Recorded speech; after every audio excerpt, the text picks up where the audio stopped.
Olá, Mariângela, muito boa noite, seja bem-vinda. Olá, Valdete, boa noite também, seja muito bem-vinda.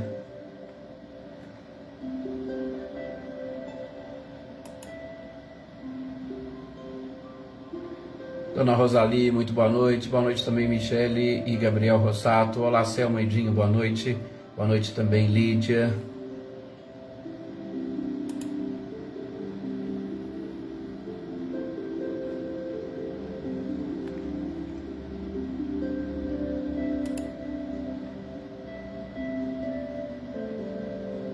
Jossanã, muito boa noite também, seja bem-vinda. Anitta e Clarindo, boa noite também para vocês.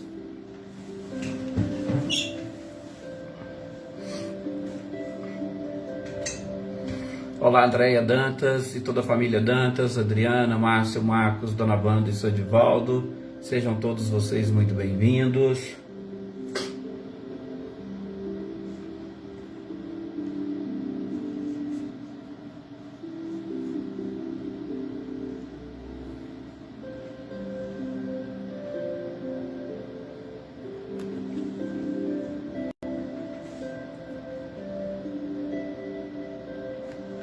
Olga Colasso, muito boa noite também. Boa noite, Oneida Alves, Edna Bueno, sejam bem-vindas. E boa noite, né, para os outros que se encontram também já aqui conosco, mas que não deixaram aqui a sua mensagem, mas fica aqui o nosso boa noite. E fiquem tranquilos, fiquem à vontade, tá? Olá, Célia, boa noite também para você, para Eva, para Joaninha, boa noite também para Francisca, José Ricardo, olá, Amanda, boa noite também, seja bem-vinda. Ricardinho e Lúcia, boa noite também para vocês. Boa noite aqui para Dona Neuza também, para Luciana Cristina.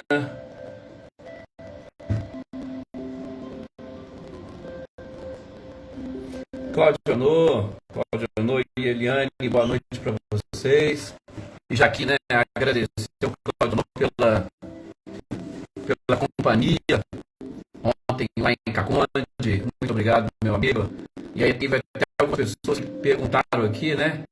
Eu vi depois em outros grupos perguntando, mas como eu disse a vocês, né, nós tínhamos esse compromisso lá em Caconde.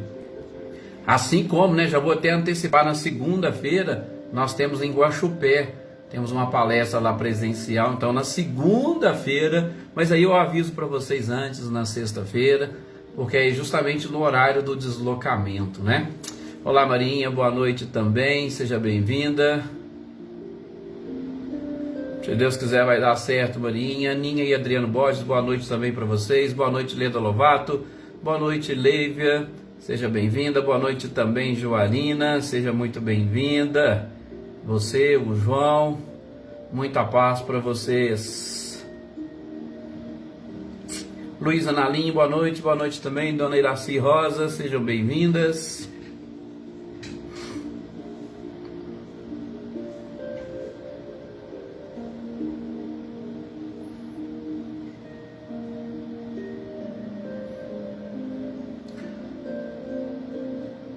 Filomena, muito boa noite também, seja bem-vinda. Vamos então nesse instante fazermos a nossa prece para nós iniciarmos as reflexões desta noite. Então, meus queridos amigos, meus queridos companheiros, que nós possamos elevar o nosso pensamento nesses instantes ao nosso Mestre amado e querido Jesus, e a todos os nossos amigos espirituais que compartilham conosco nesse instante e desses estudos ou desta leitura-estudo, a fim de que juntos possamos criar um clima propício para não sofrermos nenhum tipo de interferência ou influência e que venha atrapalhar a nossa concentração ou assimilação de todos os conhecimentos e informações que neste instante a espiritualidade deseja nos passar.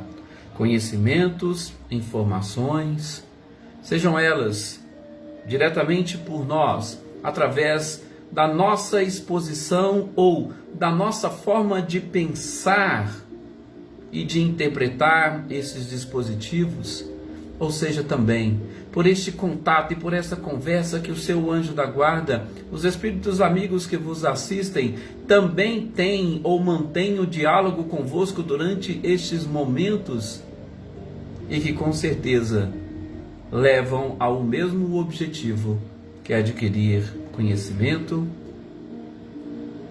transformá-lo em sabedoria e sermos de alguma forma mais felizes. Felizes inclusive com a oportunidade do aprendizado. Felizes inclusive com a oportunidade da partilha da companhia, das energias e das vibrações. Enfim, felizes por conseguirmos captar do nosso Mestre amado e querido Jesus todas as energias necessárias para o fortalecimento da nossa fé, para o fortalecimento da prática do bem, do amor, da caridade e dessa caminhada rumo ao Criador. Que assim seja. Mais uma vez, e como sempre, obrigado a todos vocês pelo carinho, pela participação, por estarmos juntos aqui nestas reflexões e procurando aprender um pouquinho mais. Gisela Goulart, boa noite também Dona Maria Geralda, Helenice, boa noite, seja bem-vinda, sou Luiz Alberto também, olá Adriana Dantas, Wagner, Cris Queiroz, boa noite, Sr. Antônio Pazotto, Eveline, Roberta, Gabi e Vitor, boa noite também, e para Dona Isaura, boa noite, que já se encontram aqui. Repito, boa noite para aqueles que de alguma forma estão também participando, mas que não se manifestam. Fica aqui o nosso agradecimento. Boa noite também para Marcileia, para o Guilherme e Luciano, que também estão aqui conosco. Gente, hoje nós vamos, na sequência da nossa leitura e estudo do Evangelho segundo o Espiritismo, dia de quarta-feira, nós vamos continuar. Aliás, nós vamos terminar os últimos pontos 15 e 16 deste capítulo 12 do Evangelho segundo o Espiritismo, que nos ajuda a entender ou a compreender a necessidade de amar os nossos inimigos, ou a necessidade de amarmos aqueles que de alguma forma possuem alguma diferença com relação à nossa pessoa, com relação à nossa personalidade. Muitas das vezes nós sequer conseguimos conceber, ou pelo menos encontrar, como vocês mesmos, alguns já disseram aqui, os verdadeiros inimigos nessa existência. Então, nós precisamos aprender, sobretudo, através dessa sensibilidade, a direcionar os nossos pensamentos, a direcionar as nossas vibrações a todos aqueles que, de alguma forma, nós entendemos ou, pela compreensão e os conceitos da própria sociedade, nós os definimos como nossos inimigos, que podem estar aí nas mais diversas e distintas posições. Com certeza, Eveline, o Vitor está aqui nas nossas preces, sim, no nosso caderninho de oração, de intenção, que Jesus abençoe e que a espiritualidade também se faça presente, né? Então, nós estamos com este capítulo tentando entender e aprofundar um pouco mais estes conceitos e conhecimentos, sobretudo para, diante de todas as situações, e em especial daquelas adversas, nós colocarmos em prática os ensinamentos do Cristo, especialmente retribuindo o mal com o bem. E nós estamos no último tópico, falando sobre o duelo, já há alguns encontros travando este duelo, e que a gente já falou, não é apenas e tão somente um duelo, como acontecia no passado, onde as pessoas procuravam lavar a sua honra derramando sangue de outras, ou se colocando em disputa para que de alguma forma, e em alguns casos jogavam inclusive para o próprio Criador, escolher qual seria a pessoa que estaria com a razão. E vejam só, nós colocarmos essa responsabilidade na mão do Criador, nós queremos que Deus extermine ou elimine um dos seus filhos apenas e tão somente para satisfazer as nossas vaidades, satisfazer o nosso orgulho? É claro que não. Mas isso era em decorrência da falsa interpretação que nós tínhamos sobre Deus e sobre a própria existência, sobre a vida, sobre a nossa condição de irmandade. E essa condição onde nós devemos trabalhar principalmente fraternidade, assim como a solidariedade, o próprio Cristo já teria deixado-nos informações e conhecimentos, e não é há pouco tempo não, há bastante tempo.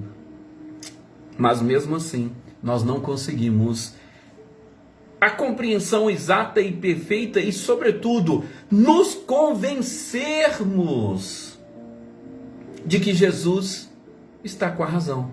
Nos convencermos de que todos os seus ensinamentos, eles representam um mapa a nos conduzir à perfeição e à própria felicidade. E essa questão do convencimento, já tivemos a oportunidade de trabalharmos, é algo delicado, é algo difícil, muitas das vezes complicado, porque, de um lado, a voz da sociedade acaba falando um pouco mais alto do que a voz da própria consciência. Então, há sempre essa necessidade de nós ampliarmos e avançarmos, né, Dina Faria, boa noite, e avançarmos nessas conceituações e principalmente identificar, duelo como no passado, não, isso não existe mais. Antigamente, como nós vamos ver aqui na leitura, as pessoas já saíam de casa já armadas e com firme propósito de duelar com alguém. Já saíam prontas. Então, a questão era muito mais delicada. Hoje, não necessariamente nós saímos armados, ou pelo menos do ponto de vista material, com uma arma de fogo ou com alguma arma branca para atentar contra a vida das pessoas.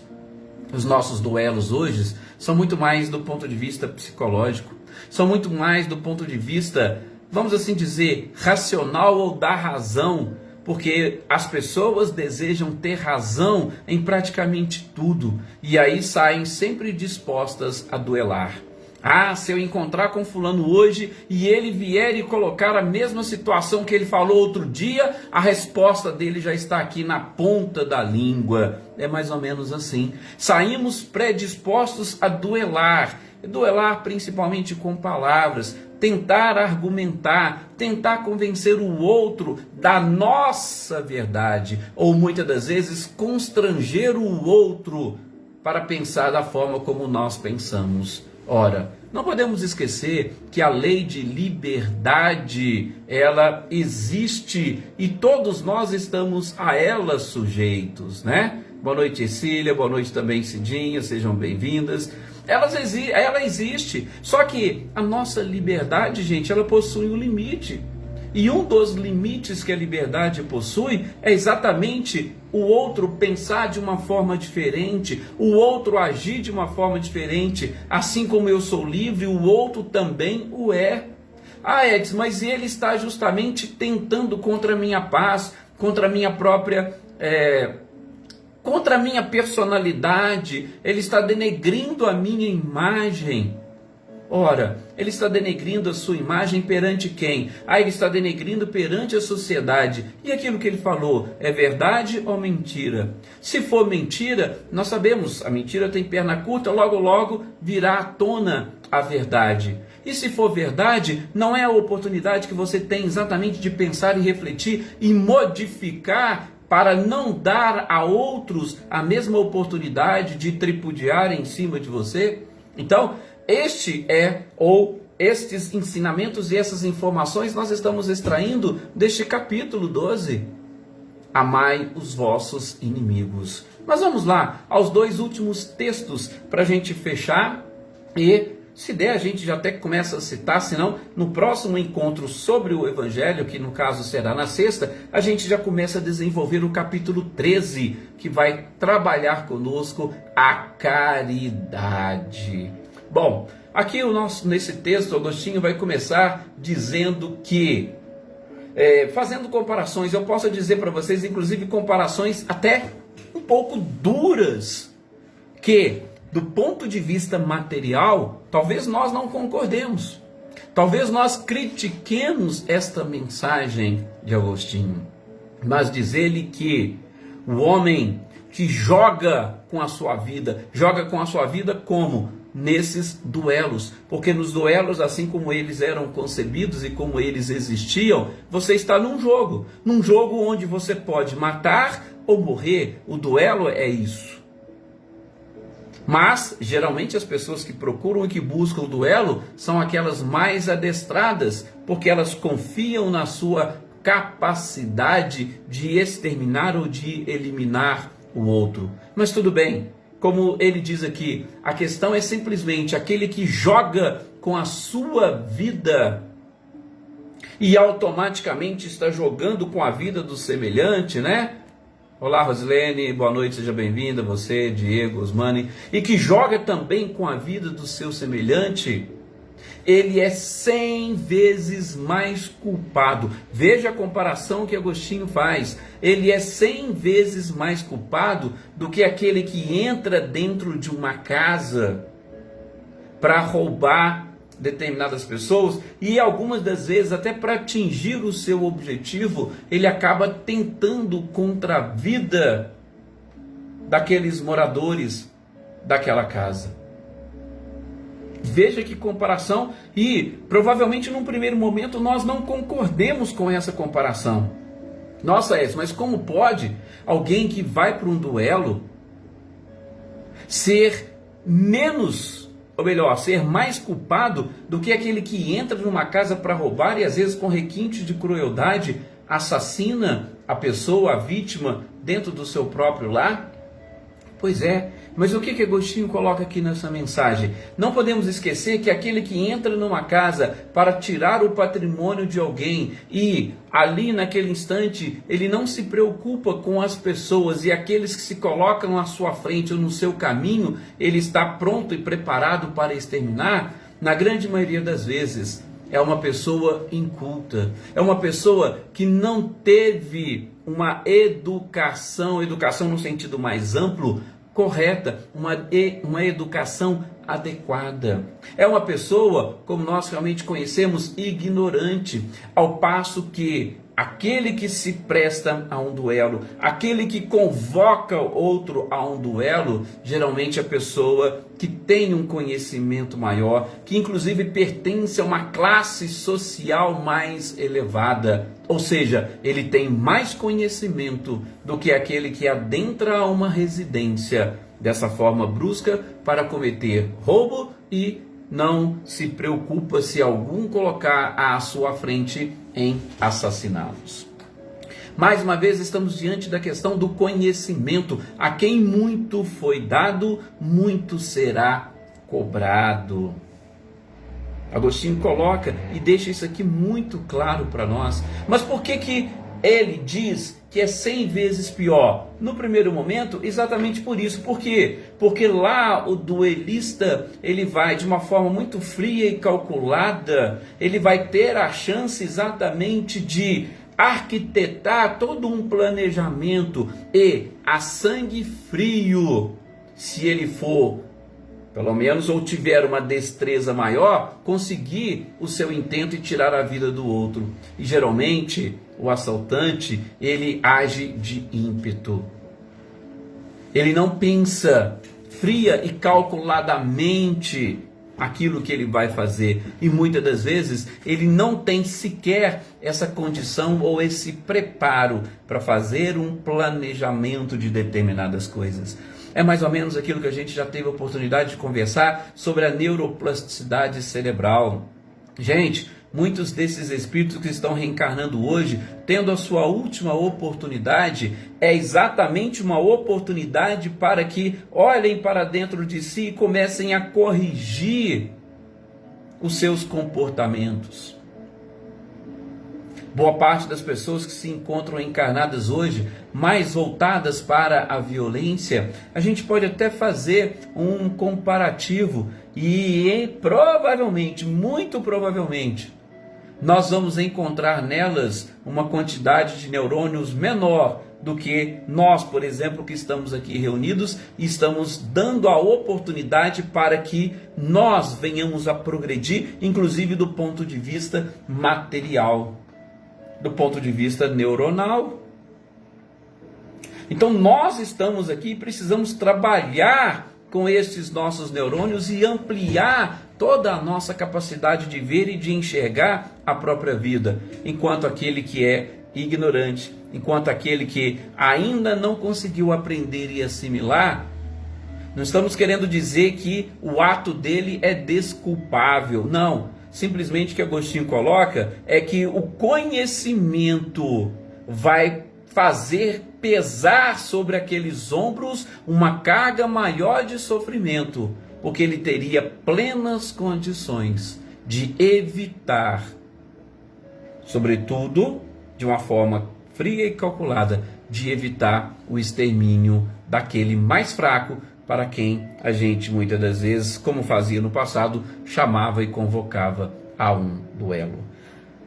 Da mesma forma, diz Agostinho, ele ainda tem essa parcela de culpa, porque lá dentro de si ele vai carregar uma desculpa. E por que ele carrega uma desculpa? Ele carrega uma desculpa, mas que não é capaz de afastar o remorso que ele sente. Ele busca uma desculpa, né, Tuca? Boa noite, seja bem-vinda. Porque a sociedade aceita. E eu vou dizer que não apenas aceita, mas a sociedade muitas das vezes aplaude aquele que venceu um duelo.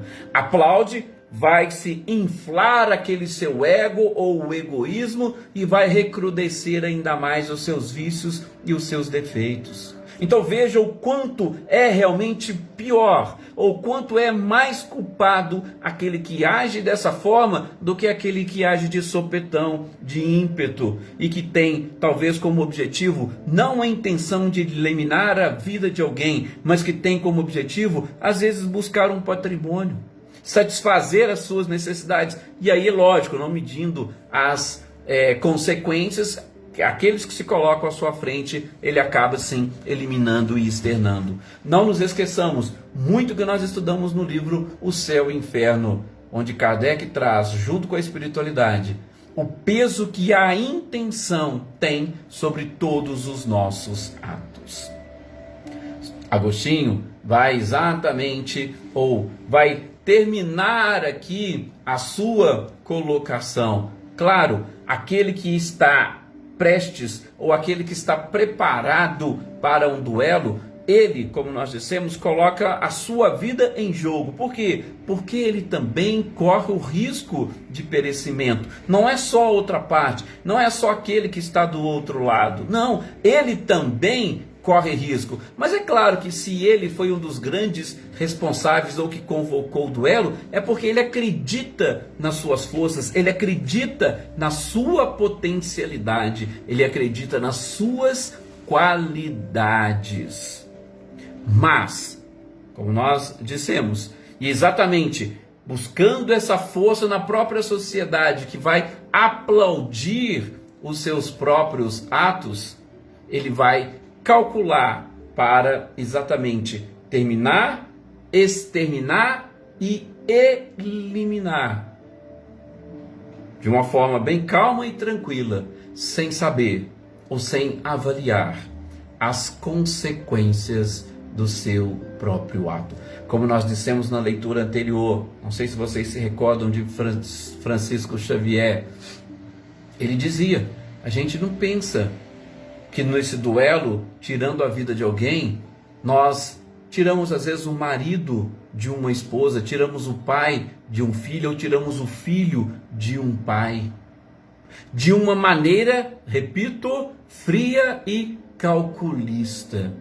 Ou seja, as consequências são realmente muito drásticas. A gente não vai entrar nesse mérito, pelo menos nessa leitura. Por quê? Porque em nota, Kardec vai fechar este capítulo lembrando dessa grande responsabilidade que a doutrina espírita possui, né? Joana Carneiro, boa noite também, seja muito bem-vinda. Deixa eu só ver o que a Filomena colocou aqui também para nos ajudar.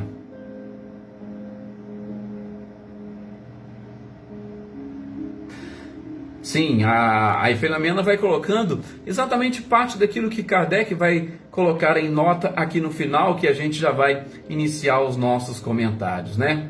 Gente, o que Kardec vai dizer?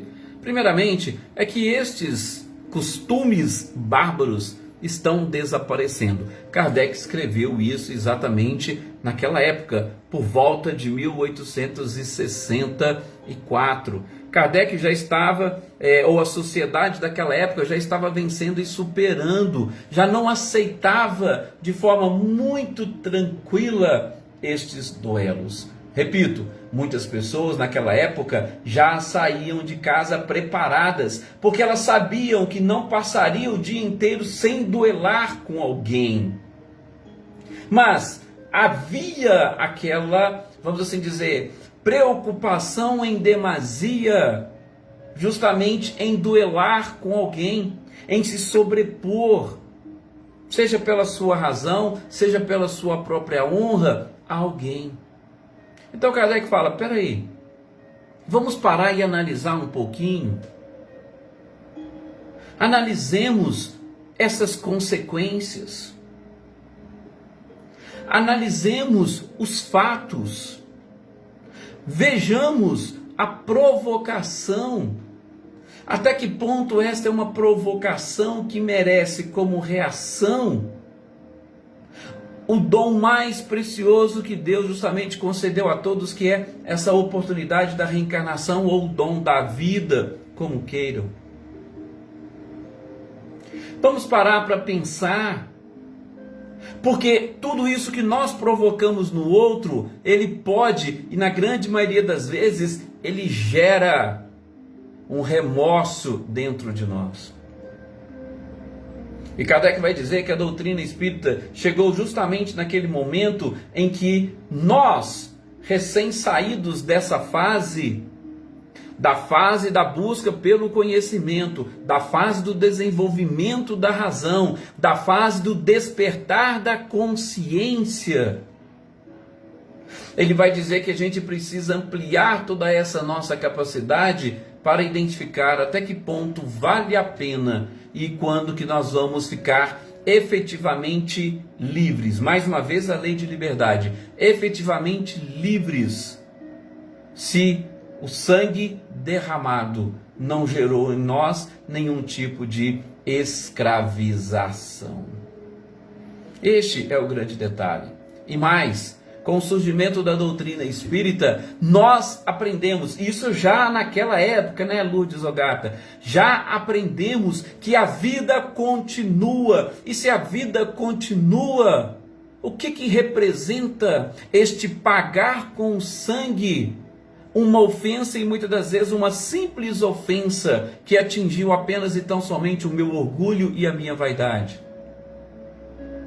Se a vida continua, eu vou ter aquela pessoa, ou aquele espírito, ou aquela alma a me cobrar por algo que eu venha a fazer contra ela. E nesta cobrança, nós hoje temos uma plena, não vou dizer nem consciência, mas a gente tem a oportunidade de saber e de entender todos os riscos que uma influência ou que uma obsessão é capaz de gerar na vida das pessoas.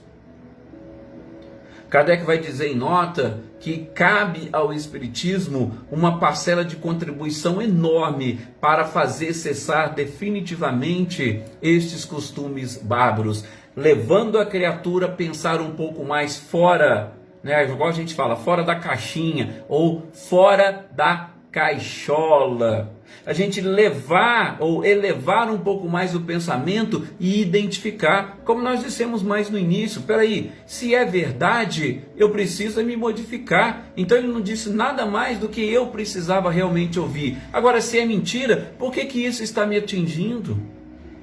Por que eu estou deixando me atingir por algo que não é verdadeiro? Não teria outra forma? Pelo menos para mim, não teria uma outra forma de buscar, rever e principalmente mostrar para a sociedade, se eu quero dar essa satisfação para a sociedade, mostrar para a sociedade que aquilo não passa de uma mentira?